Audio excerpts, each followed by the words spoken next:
பசி பட்டினியின் கொடுமையினால் உயிரிழந்து வரும் காசாவின் குழந்தைகளும் மக்களும். ஊட்டச்சத்து குறைபாட்டினால் இத்தனை ஆயிரம் குழந்தைகள் பாதிப்பா?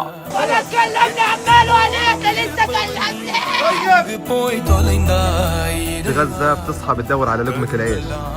زلمة الله أكبر. உலக சுகாதார நிறுவனம் கூறுவது என்ன? ஐக்கிய நாடு சபைகளின் நடவடிக்கை என்ன?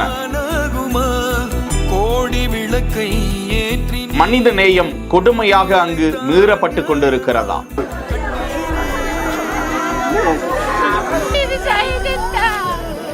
காசாவில் தற்போதைய நிலைமைக்கு கிட்டத்தட்ட பட்டினியால் செத்து வருவதாக அதிர்ச்சி தகவல்கள் பதிவிடப்பட்டு வருகின்றன.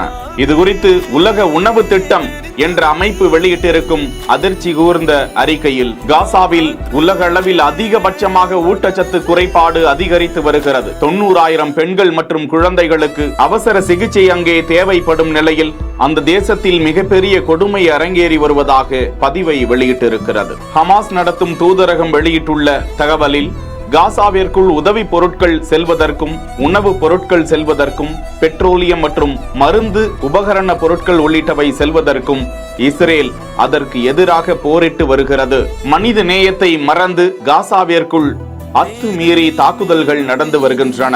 ஹமாஸுடன் போர் நிறுத்தம் என்று அறிவித்த பிறகும் மனித நேயமற்ற செயலில் ஏராளமானோர் அங்கு பட்டினியால் தவிக்கும் அளவிற்கு அறக்கட்டளை ஒன்று, அமெரிக்காவுடன் இணைந்து அறக்கட்டளை ஒன்று அந்த பகுதியில் உணவு வழங்கி கொண்டிருந்த போது அந்த பகுதியில் அடிக்கடி அத்துமீறி தாக்குதல்கள் நடந்து வருகின்றன. அதனாலும் உயிரிழப்பு அதிகமாகி கொண்டிருக்கிறது. கடந்த 2 மாதங்களில் மட்டும் உணவு வாங்க சென்றவர்கள் 1000 பேர் மாண்டுள்ளார்கள்.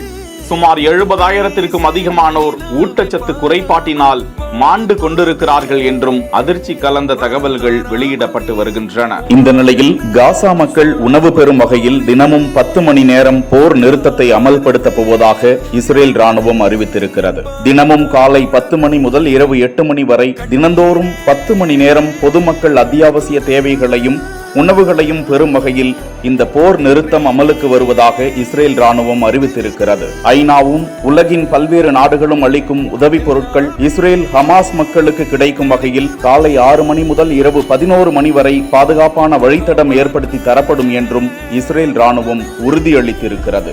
காசாவில் இருக்கக்கூடிய மக்களுக்கு, குழந்தைகளுக்கு பாதுகாப்பு கிடைத்திட வேண்டும் என எண்ணில் அடங்காத உள்ளங்கள் பிரார்த்தனை செய்து வருகிறார்கள். செய்திகளை வழங்குவோர் GT holidays, Jayachandran, MCR pure cotton club, Medway hospitals வழங்கும் பிஹைண்ட் வுட்ஸின் முத்தமழை, சின்மயியின் லைவ் இன் கான்சர்ட் ஆகஸ்ட் 2ஆம் தேதி VGP கோல்டன் பீச் ரிசார்ட்டில் நடைபெற உள்ளது. இதற்கான டிக்கெட்டுகளை book my show, district by Zomato, கின் ஆகிய ஆப்களில் புக் செய்து கொள்ளலாம். இணைந்திருங்கள் பிஹைண்ட் வுட்ஸ் செய்தியோடு.